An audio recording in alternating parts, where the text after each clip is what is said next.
Você já se perguntou o que faz o vereador da sua cidade? O vereador é o transformador da sociedade. É como se ele fosse o deputado do município. Para você ter uma ideia, o Brasil tem hoje 57.261 representantes nas câmaras municipais. Está na hora de saber mais sobre o trabalho dos vereadores. Esse é o Município Brasil.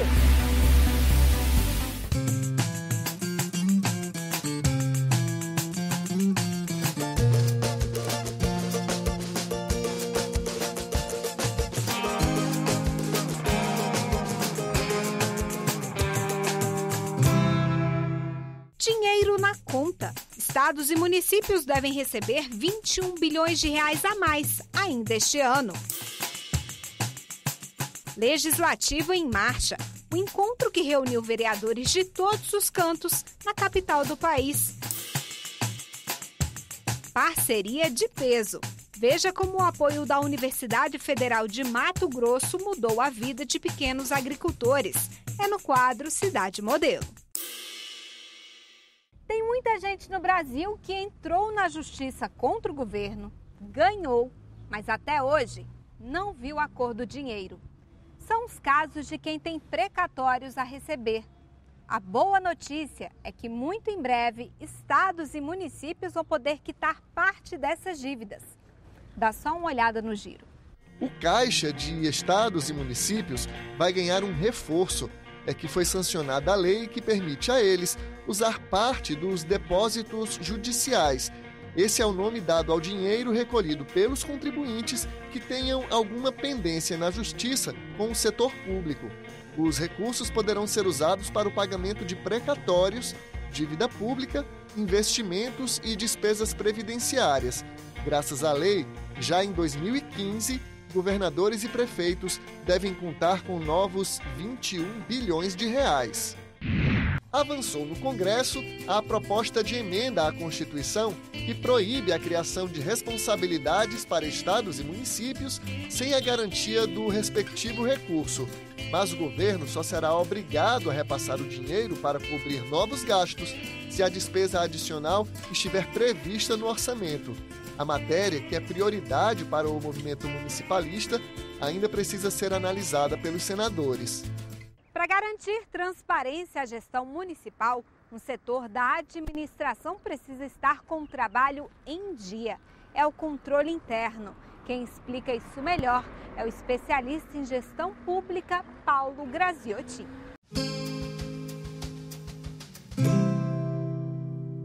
Controle interno é o conjunto de cuidados, procedimentos e políticas existentes nas organizações públicas à vista do que determina o artigo 74 da Constituição Federal. Ele se presta a mostrar para a sociedade que o gasto público está sendo realizado de forma correta, de acordo com as normas, com os regulamentos, com a legislação pertinente. Ele é muito importante. Por quê? Porque toda a política pública ela visa a atender uma necessidade social. E esse atendimento há que ser feito à luz do princípio da legalidade, da eficiência, da economicidade, enfim, aqueles princípios constitucionais que devem reger todo o ato da administração pública.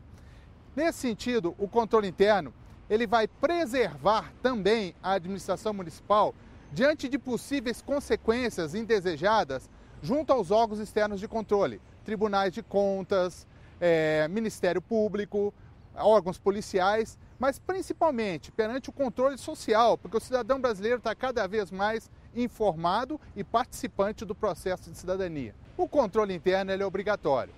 No âmbito federal, nós temos o artigo 74 da Constituição, que fala que todos os poderes da União deverão ter o seu sistema de controle interno respectivo. É importante que o município tenha uma pessoa responsável pela ação de controle interno. Existindo o controle interno, os controllers e os auditores internos poderão auxiliar a administração no sentido de detectar falhas, mitigar riscos e já imediatamente sinalizar para a administração a adoção de medidas corretivas cabíveis. Senhor e senhora prefeito, fica aqui um recado nosso final. Fortaleça os seus órgãos de controle.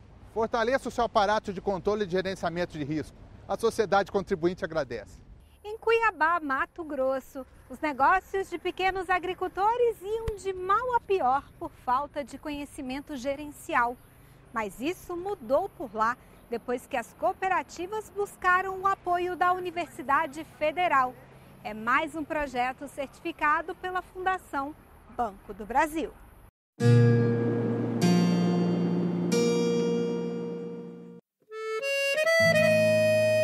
A gente não precisa ter ganância para ter as coisas, mas a gente precisa ter objetivos claros.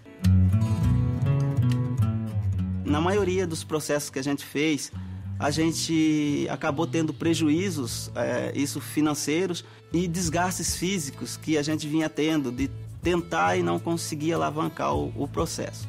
O Sistema Integrado de Inovação Tecnológica e Social, ele foi pensado para solucionar problemas de geração de renda e inclusão social. Isso só seria viável se dentro da universidade fosse criada uma estrutura de incubação desses empreendimentos.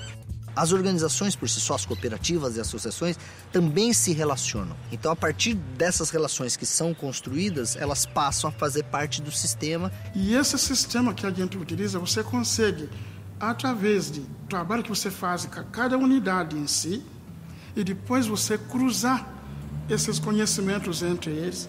Então, os problemas que surgem no setor produtivo passam a ser temas de monografias, dissertações, e aí sempre há uma cumplicidade entre universidade e cooperativa. Hoje, atualmente, são 13 empreendimentos que são incubados. Então, somos 7 cooperativas e 6 associações. Então, em todas essas organizações, de alguma forma, todos nós estamos envolvidos. A gente começou a sentir que está tendo resultado, o pessoal está tendo continuidade nesse trabalho todo. E vem crescendo cada vez mais essa procura.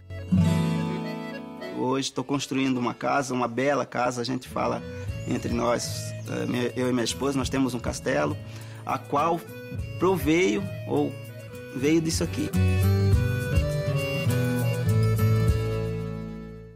Quando a gente completa 18 anos, não é só a idade que muda, não. Votar, por exemplo, vira obrigação. Dá até para tirar a tão sonhada carteira de motorista. E quem diria, é possível se candidatar a vereador. Mas você sabe o que esses políticos fazem por você? Meu nome é Alessandro Alves Leite, sou mais conhecido como Sandro aqui no município Planaltina. Sou agente comunitário de saúde licenciado, né? Então eu fazia visitas domiciliares, orientando o pessoal sobre questões geral de saúde, né? No programa Saúde da Família. E não foram só as portas das casas de Planaltina de Goiás que se abriram para Sandro. As da política também. Foi assim que ele virou vereador. A Câmara de Vereadores, ela não apenas legisla, edita as leis municipais, mas também ela exerce a fiscalização das contas do município.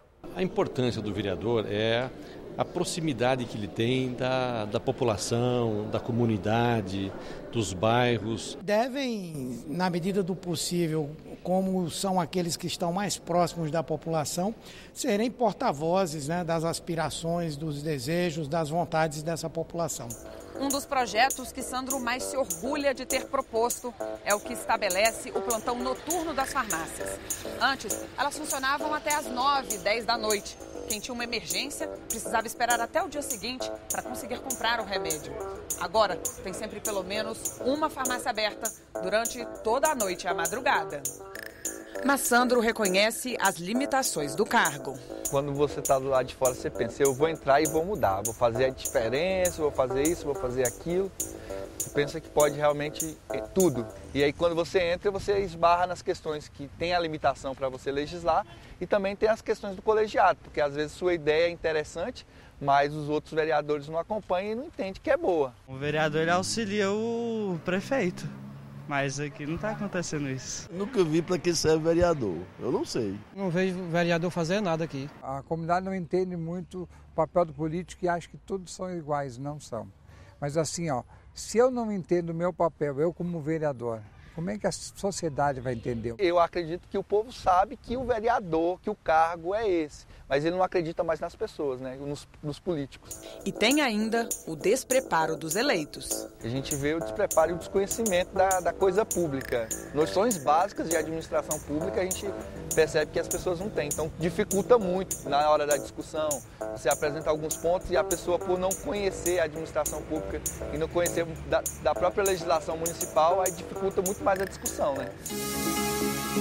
Defendo que o vereador tem que ser muito mais do que um líder. Ele tem que ser, primeiro, na medida que ele assumir o seu papel como um membro do Poder Legislativo Municipal, ele tem que entender o que ele vai fazer no plenário na Câmara. Ele tem que saber como que é primeiro o regimento da Câmara Municipal de Vereadores. Depois saber a lei orgânica do município, que é isso que ele vai fazer. Ele vai legislar nas questões do município. Se nós tivermos uma Câmara Municipal atuante, isso certamente vai significar que a administração local ela vai também desenvolver o seu trabalho da melhor maneira. Por quê? Porque o prefeito vai estar o tempo inteiro sendo fiscalizado. O ideal é que tanto o Executivo Municipal como o Legislativo Municipal estejam unidos na hora de encaminhar os reclamos da comunidade para que você tenha um município próspero, que arrecade, né, os recursos da melhor forma possível e principalmente possa aplicá-los para o bem coletivo, em prol do bem-estar de toda a população municipal. E falando nisso, em agosto foi a vez dos vereadores marcharem a Brasília. Daqui a pouco a gente conta como foi. Antes, você vai conhecer um município que se destaca como grande produtor de petróleo e gás natural em nosso país. Eu estou falando de Linhares, que fica lá no Espírito Santo. Olha aí o estado participando pela primeira vez do quadro Sou Daqui. As fotos são do Felipe Reis, Fabrício Marvila, Bruno Sibilho e Tiago Cal.